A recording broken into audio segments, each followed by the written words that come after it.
last week I was over at Stebbins High School talking to a comparative religions class, which is always a really interesting experience. Those high school kids are so sharp and acute in their questions, aren't they? I mean, they just amaze me. But anyway, I was talking about what it is that drives us to act the way we act and to speak the words that we speak and to do the things that we do. And I got into a discussion with one young man who said, I'm an atheist and I don't agree with you. I just do my life. I don't think about because I don't think about, values ever. And I said, well, I used to be an atheist too, so, keep on keeping on. And then I asked him some questions about what he was thinking, and it turned out that we were both saying exactly the same thing. We have values, we don't think about them because they are subconscious. They live in our subconscious minds, right? They shape what we do, they shape the choices we make, and we discovered, of course, that we were in total agreement. Which is often the case. Our deeply held values, the values that really motivate us, do live in a place where we don't think about it very often. Our perception of what any situation is, the choices of how we might believe, all those kinds of things come from our subconscious minds, which is where we store values and beliefs and the filters through which sensory input gets screened, so to speak. But it is our values, those things that we hold to be most important in the world, that shape and drive our decisions and our actions.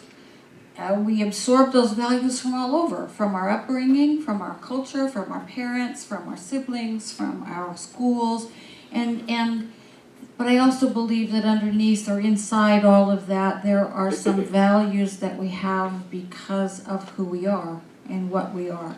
We are here because that thing, that intelligence, that infinite love that's behind it all gave rise to us somehow. And so we have these soul values that lie very, very close to the bone. And on top of that is a whole lot of other stuff, some really good and some not so good. I was taught the value of politeness. So I've always tried to hold the door for people, instead of letting it slam shut in their face. Or if I'm going and they're coming, I'll hold the door for them, or vice versa. And some people just sail on through and they don't ever even acknowledge you, you know what I mean? They don't ever stop and say thanks. They don't even look at you. And I used to just get really angry at that. I would say, how rude to not even acknowledge that I'm standing here holding the door for you. Some people's kids. And sometimes I even got angry enough to stop holding doors for a few days. But there's another value in me that kept rising up, and that's the value that says be loving wherever you can. Be loving wherever you can. Just be aware that I'm surrounded by people who are facing their own struggles. Everybody is, right? They're facing their own struggles, and to be aware that I can be kind, I can do some little kind act for everybody that I happen to run across. And that I think is one of those closer to the bone values. And it's a higher vibration, certainly, than resentment, right? It's a higher vibration even than mere politeness. So at some point, and I don't even really know when, because all this happens in our subconscious minds, but at some point there was a kind of a little shift in me. And now when I hold a door for someone and they sail through without acknowledging it, I send them a little extra. I send them a little extra love because I think they probably really need it. If they're unwilling to even look at someone who's holding the door for them, they probably really need it, right? When we can least acknowledge it is when we need it the most. At some point, this hierarchy of values in my subconscious mind shifted. I don't know when, but the value of self-protection or self-obsession, whichever it was, probably both, the thing that made me react with resentment and anger sort of moved, and the value of being kind rose up. And I don't know how that happens, but I have an idea. I think it happens first when we commit to live from those values closest to the bone. When we commit to live from what we deem to be our highest values, our highest energy values, if you will, our highest quality values. And when we become willing to see ourselves when we're not in alignment with those values. And that we become willing to take corrective action. And number 4, rinse and repeat, and rinse and repeat, and rinse and repeat, right? We have to do it more than once. We have to do it until it becomes part of our subconscious. Sometimes we choose a higher level value because the lower level values don't feel good. I just frankly got tired of living in anger and resentment. I lived that way for the first 30 years of my life, and it is a very slow shift into a different way of being. But it doesn't feel good. It does not feel good to resent. It does not feel good to be in anger. And it's also crazy because not a single one of those people ever asked me to hold the door for them. I was just doing it and then getting mad at them because they didn't acknowledge me, right? They never asked me to do it. It was crazy that I would resent it, but I did. So I decided that really what I wanted to be was more loving, kinder and more compassionate in everything that I did. That's what feels good to me, in here and out there. It feels good for me to be a dispenser of kindness, much better than to be, doing it, keeping my own score, so to speak. Ooh, I was kind 3 times today. Ooh. No, it's not it either. It's simply to allow myself to live from kindness feels good. It feels good. So I kept opening doors for people, and I kept seeing myself struggle with the resentment, and I kept instead just pushing out a little bubble of love and kindness to that person, and pretty soon the resentment no longer rose up.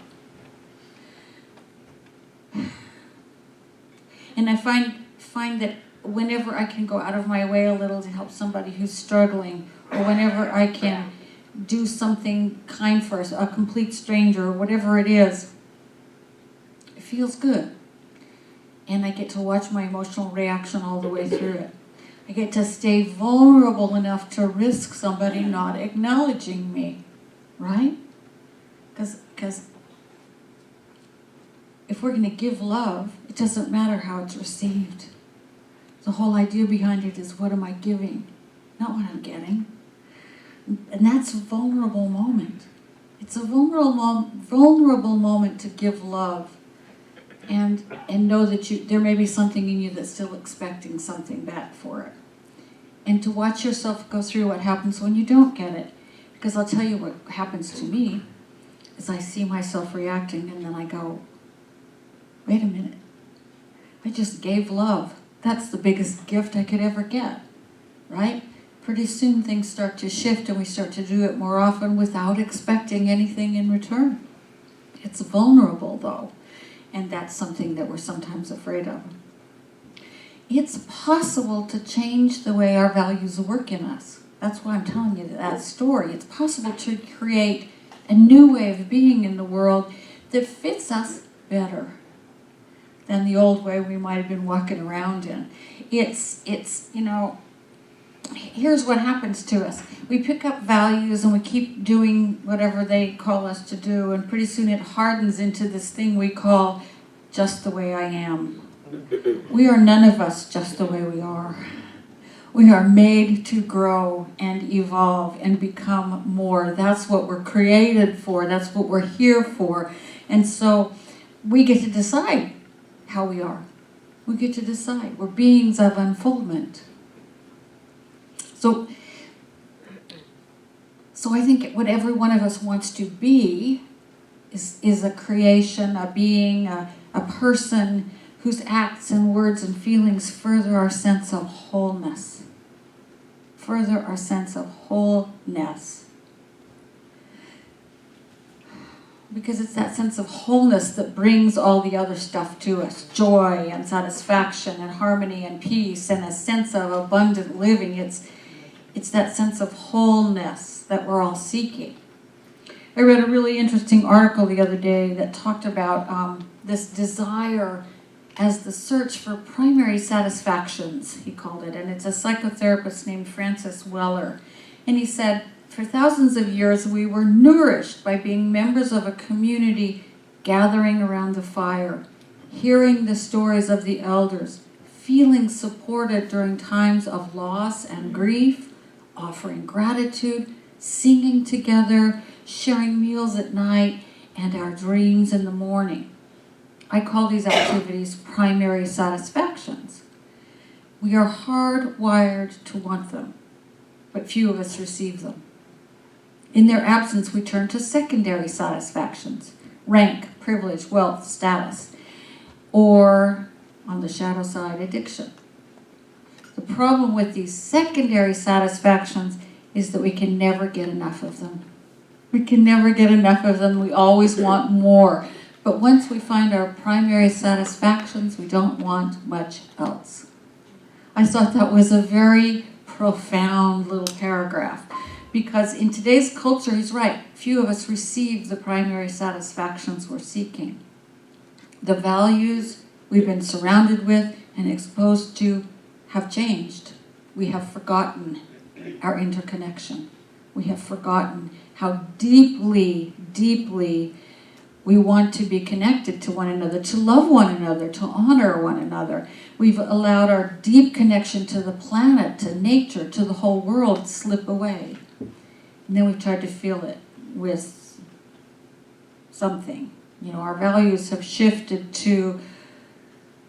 from who we are together to who I look like I am. And those are two very different things. The problem is, who do I look like I am? It's not a value that feels good. It's very insecure and shaky. Because someone's, sure, pretty, one of these days. Have you all had that dream where you're in school or in a business meeting and you look down and you forgot to put the bottom half of your clothes on? You have, haven't you? That's what that dream's about. Because who we look like we are is not the truth of who we are. And we're always afraid something's going to find us out. We're going to get caught up and someone's going to find us out. No amount of stuff, no enormous bank account, no title, no amount of power or status, nothing will take care of the hole that is meant to be filled by connection. Connection with each other, connection with nature, connection with spirit. So what are the values that can help us restore the connection and satisfy those primary satisfactions? Our book for this month is by, I forgot his name, Howard Thurman. There we go. It's by Howard Thurman and it's called The Inward Journey. And in this book he talks of some of these things. And one he speaks of was what Rabbi Abraham Heschel called radical amazement.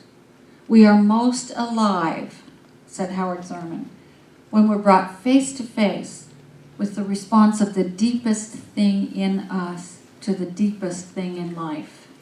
Radical amazement, which happens sometimes when we see one of the sunrises we have around here, which never fail to move me.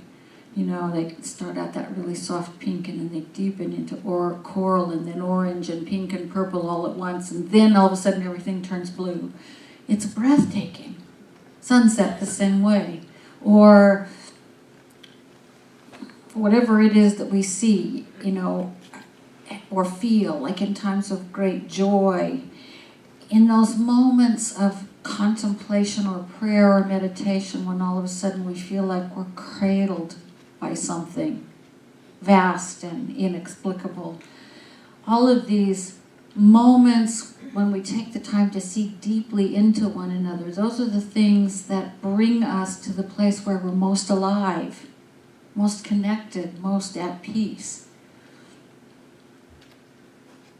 Peace is another one of those values that can bring us to the place where our primary satisfactions are met.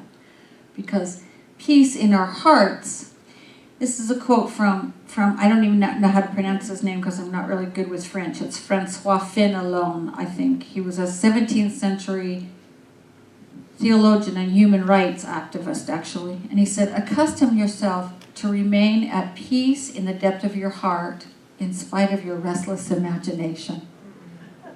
I love that because that is the goal of meditation, isn't it? Peace in our hearts, that kind of deep quiet.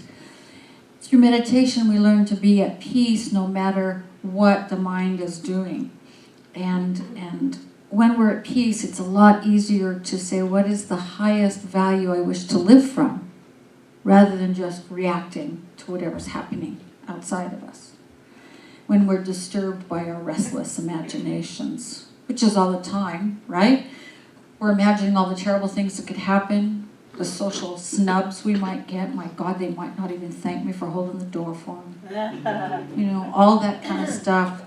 The cutting remark we could make to a person who dissed us yesterday, the hurtful things we could run into, the this, the that, the joys, the ups and downs, all that kind of stuff. Our minds are always chattering.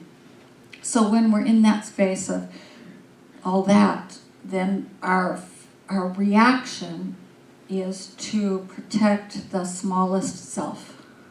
It's to protect the smallest self. But when we're at peace, we get to ask, what do I really want to do? Who do I really want to be in this moment? How do I really want to approach this person or this situation? And then obviously and finally, love. Because love is the primary value of life itself. It is the thing that is the very closest to the bone. It is the place that we arrive at when we have a peaceful heart and we're cultivating that radical amazement at life. The place we arrive then is love. For love's sake and that alone, said Howard Thurman. For love's sake and that alone, people do with joyous hope and quiet calm what no command of life or death could force of them, if love were not. To be God's child, to love with a steady mind, with fervent heart, this is to know the truth, which sets us free. Beautiful quote. So I was reading something yesterday, one of the millions of blog posts that I read on a weekly basis, and I came across this piece written by a woman who moved her family from Florida to New Zealand. And one of the big reasons she did was because of active shooter drills in schools. You know, Florida's been doing that for a long time, and now they're really doing it. So she lived in New Zealand, and of course, as you all know, last week there was this horrendous massacre at 2 mosques in Christchurch, and she decided she was going to go to a ritual or a vigil for the Muslim community. And she was talking to her sons about it, to the older 2 sons, and one of them was really frightened. He was a high school age kid. He said, I wonder if it's going to be safe. I mean, he's the one who grew up, you know, getting under his desk. And she talked with him and answered his questions, and then she said, I told my son that my husband and I were always going to try and go where we felt love calling us, even if we felt scared, and even if it put us at risk.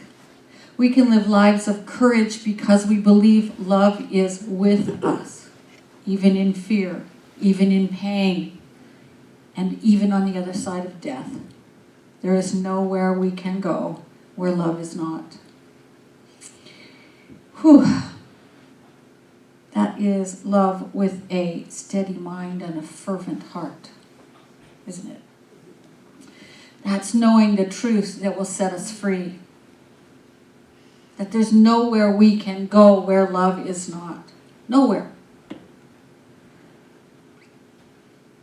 Our founder, Ernest Holmes, always told us to, this is another thing that reminds me of, he always told us to stand for what we believe in and against nothing. And that's what that woman was telling her son. I'm going to go and stand for love, no matter what. And I ran across this quote and I could not find its source. But it says, it's a love that can interrupt justice. I'm sorry, let me start over. It's love that can interrupt injustice without mirroring injustice. It's a love that can disarm evil without destroying the evildoer. It's love that can find a third way that is neither fight nor flight, but the careful, arduous pursuit of real justice and real reconciliation. A revolution of love big enough to set us all free.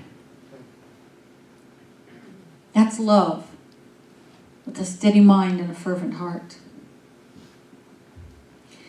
You know, if we can live from this kind of love, if we can pitch our values and choose the values we wish to live from, at that level, peace and awe and love, then we arrive at that place that Howard Thurman wrote of in today's reading. There is a profound ground of unity that is more pertinent and authentic than all the unilateral dimensions of our lives.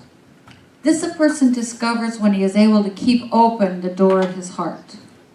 This is one's authentic responsibility, and it is not dependent upon whether the heart of another is kept open for him.